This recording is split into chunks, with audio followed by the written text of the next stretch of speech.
The U.S. men's national team arrived in Seattle this week, and today they take on Australia. And this is the most highly anticipated game of the tournament so far. Mimi Jung and Ariel SoDo are joining us live from near Seattle Stadium.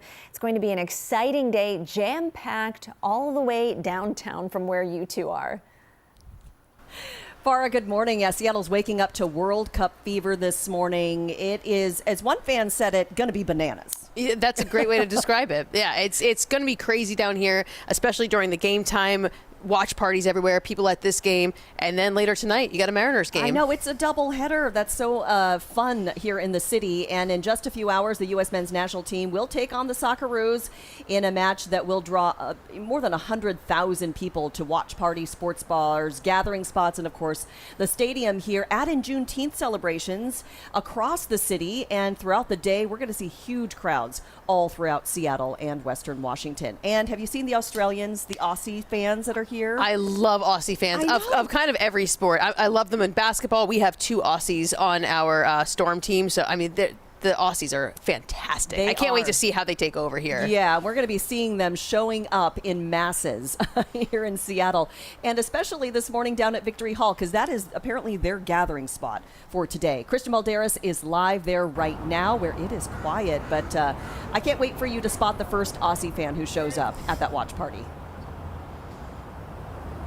Good morning, Mimi. Yeah, we're anticipating them to be out bright and early. Right now, though, here, ground zero for Team Australia. It's pretty empty out here. You can see just rows and rows of chairs. They're pointing to several of these screens here. And if you keep just moving the camera this way, you can see people again set up bright and early. There's Aussie's pies and sausages. Just spoke to that team over there. A lot of them are from Australia, but they're based in LA. They say that is authentic Australian food. This general area, though, is going to be where the food court is going to be. I'm also told that inside Victory Hall right now, they are still mopping up from a pretty crazy night yesterday with that match between Mexico and Korea. They said it was just packed in here. The organizers are expecting it to be just as busy, if not busier. This match is anticipated to be the most in-demand matchup.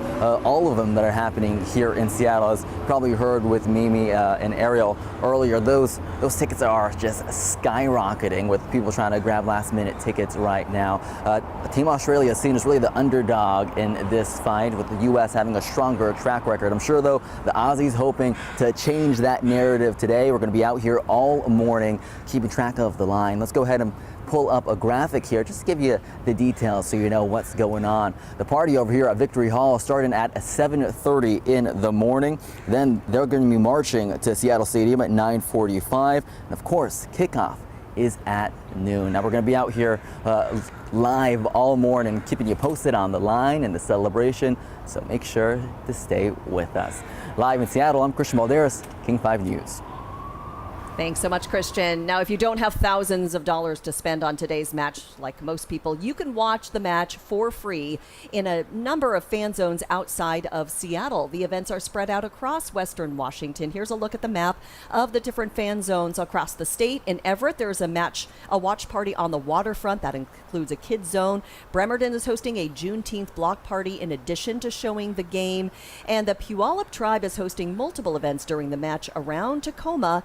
There are watch parties at the Puyallup Tribe Administration Office, Emerald Queen Casino, Woven Seafood and Chop House, and Firecracker Alley. Now, we talked about tickets. Today's match is sold out, but of course there are resale tickets available, and you can imagine it's going to cost you a pretty penny. The cheapest ticket we found, though, is about $1,700, which is less than what Ariel said it was going to be. She was guessing $5,000. But by comparison, next Wednesday's match, the cheapest ticket is close to $400.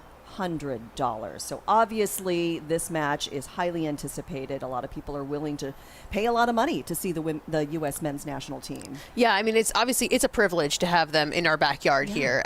Whether you're going somewhere else in the U.S. or obviously you're from here, it's a huge privilege to have them here. And obviously, this is one of the best teams that we've seen in U.S. men's history. And you've got a lot coming up as well here this morning. You talked to Casey Keller, right? I did, about how it's one of the best teams. So I can't wait for you to hear how he is so excited about this team. All right, more coverage coming up. For now, we'll send it back to you, Farah.